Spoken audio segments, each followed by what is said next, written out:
Powerhouse, presented by Alliant Energy. Alliant Energy, we're on for you. Since ancient times, man has used stone or adobe to capture the heat from the sun, store it, and then let that heat radiate evenly through the night. Well, that's a technique that's still being used. We're here at Prairie Woods with Sister Nancy Hoffman to learn about creative uses for solar energy. Now, Nancy, one of the things that we have going on here that you have implemented is called a Trombe wall.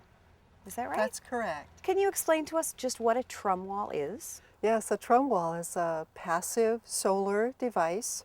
It was developed in the 50s by Felix Trombe, and this optical sun, or the visual sun that we see right here now, it enters the glass, and that allows the optical or the visual light to enter the glass.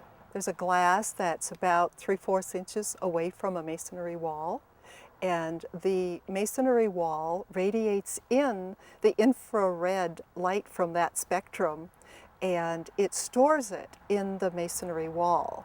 And then in the evening or during the day, it gradually releases that heat to the space within. So the heat actually travels through the masonry. That's and correct. it almost acts as a timing device. That's correct. I think they say that it travels at about 1 inch per hour. Now, explain to us how we would use this in the summertime when we don't want heat.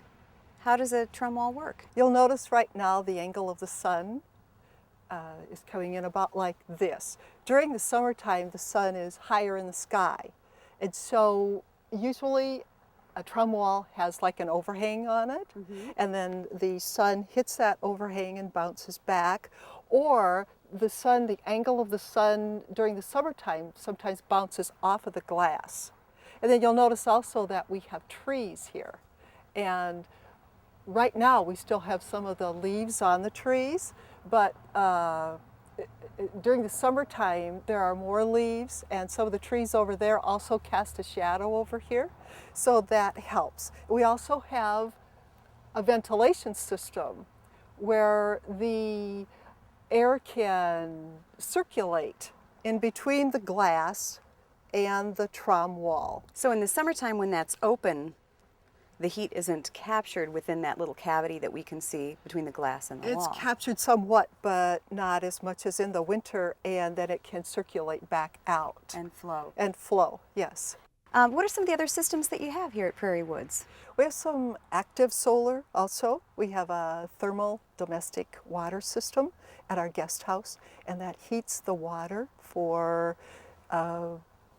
many of our guests, and it also heats the bath water, the wash water, for the laundry, and we have another system at our hermitages. These are little places where people can go to be alone and to be with the land and the earth in a very private way.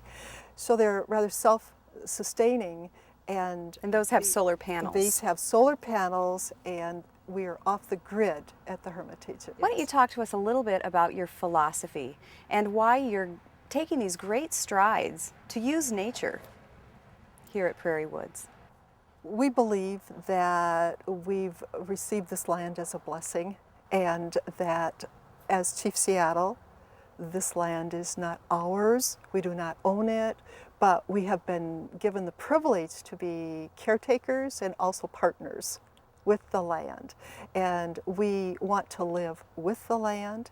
We want to be able to use the devices that are respectful to the earth and that will provide future generations with the energy that they need.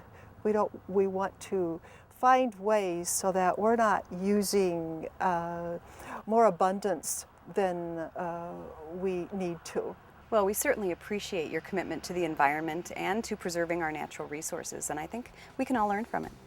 Thank you, and we appreciate that you are recognizing it, and we appreciate the work that you are doing. Thank you. Thanks.